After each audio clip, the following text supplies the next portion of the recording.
protecting his job's more like it. They're not going to pay a teacher who hasn't got any students, now are they? Yeah, he's protecting his job. Well, that's all right. He's got to live. Just you wait. We're going to have something real special going for us soon.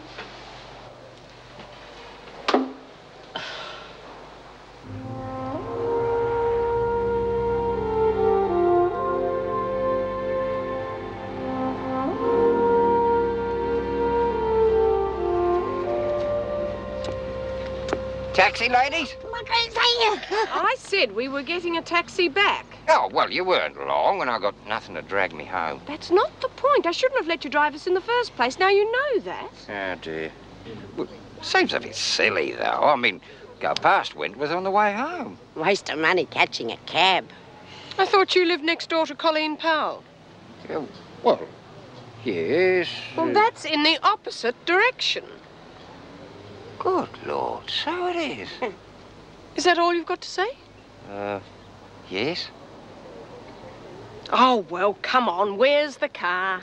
This way. The last time I had a day out like this, I mean, apart from my release, was when Mrs. Davidson took me to visit me brother Angus on his deathbed. It was his dying wish, the silly old bugger. Well, on the way back, we stopped at a park, and we got out and we sat there watching the ducks on the lake, just chatting, me and Mrs. Davidson. Yeah, I know of a nice little park on the... Definitely, absolutely, and positively no. I spent some time in Augathella too. Suppose everybody does who works in the outback, sometime or another. That where you met your husband? No, that was years before. Poor old Blossom. That's what they used to call him. How'd he come by that name? I don't know. I was introduced to him as Blossom, and that's how I called him till the day he shot through on me. What was his real name? Tennyson. Oh, you're joking. No, Tennyson. His folks was mad on poetry. His brother's name was Byron. Well, could have been worse. They might have called him Wordsworth.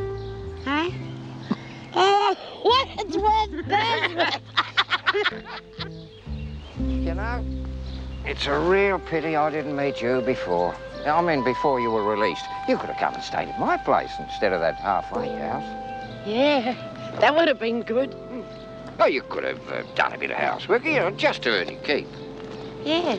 Still, I'll be getting out in 12 months or so. Maybe I could come then if the offer still holds good. Oh, it will? Yeah. Helen and Josie have set up in America by then. Yeah, that could work out real good.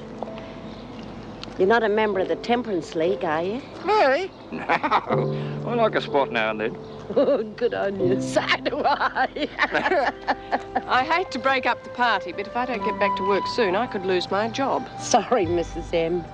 I got a bit carried away. I've really enjoyed myself today. So have I.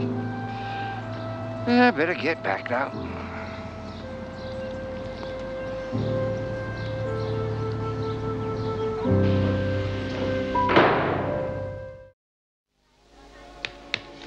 I'll say one thing for him, he's got a silver tongue.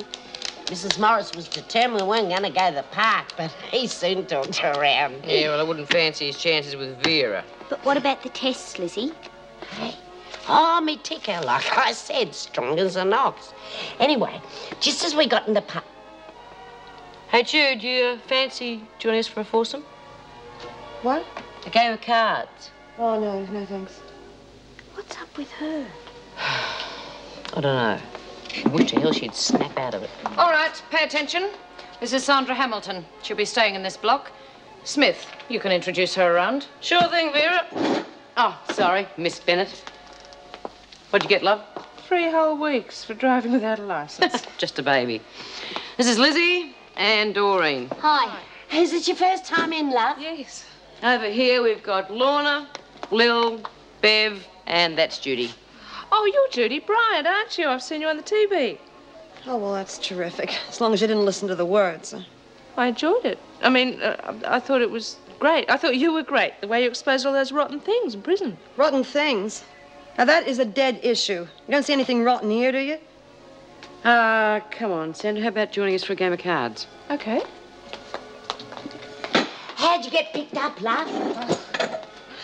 It's a long story. Listen, one thing we are not short of here is time.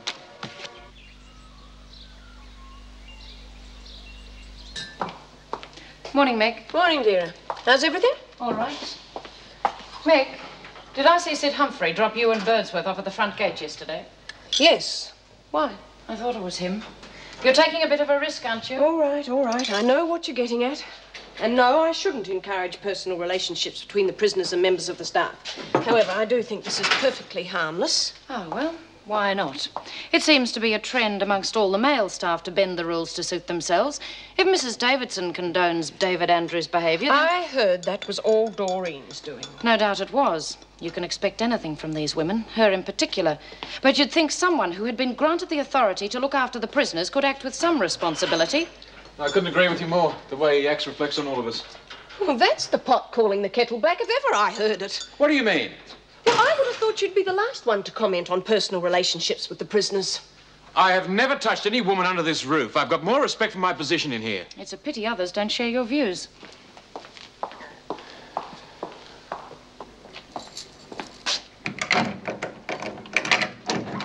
Morning, ladies. Rise and shine. Good morning, Mrs. Morris. Morning, Jude. Yeah. Oh, top of the morning to you, Bee. And the same to you, Jude. My, aren't we a happy little bunch? You can go to the showers now. Then you'll come back, make your bed and tidy your cell. After that, there will be a bell for muster, and then you go to breakfast. These ladies will show you where the showers are. Oh, hi, Bee. Doreen. Lizzie. What do you know? Human being, first thing in the morning. You better stick with me, kid. There's not many of us left. True. Who's the screw?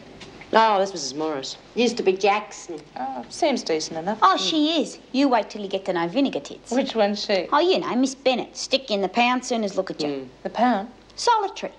Oh, right. Have you got any weed on you? Got some tailors in my cell. Wouldn't leave them lying around if I were you. Don't worry, I got them well hidden. What's up, Bee? Oh, nothing. I don't think.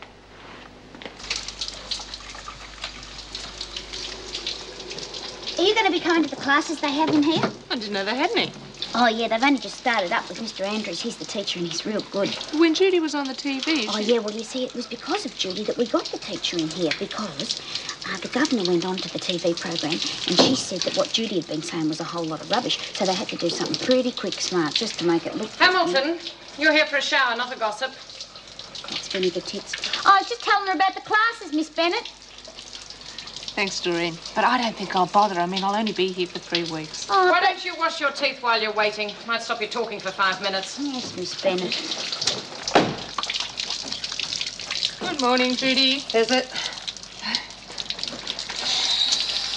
Miss Bennett's a bit of a monster, isn't she? Yeah. She one of the reasons you did that videotape. Vinegar. She's tame compared to Gillespie. He had his way. He had machine gun turrets on the bloody roof. Was he a screw too? They're all screws. But did he have more authority than the governor? Well, how the hell should I know? That's the department. Judy, how did you make that tape? I mean, did you have friends in television or something? Listen, if you think that I'm going to stand around here having a big conversation with you in the middle of my shower, you got rocks in your head. Sorry. I just thought that you must Oh, have put had a friends. cork in it, will you? Hey, Sandy. Something you have to learn about this place is that we respect each other's privacy. Now, if they don't want to talk to you, don't press it. Got it? Got it. Sorry.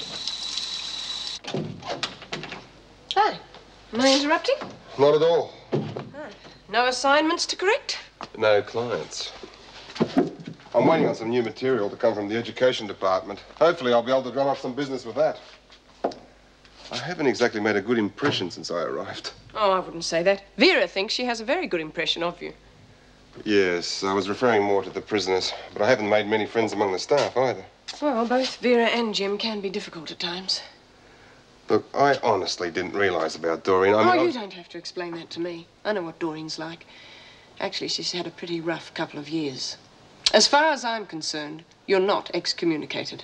Thanks. Well, that's a help. My biggest job now is to try and talk Jim and Vera around. Well, in the interest of better learning conditions, I'd say you're right. I don't know which one's going to take the more persuading.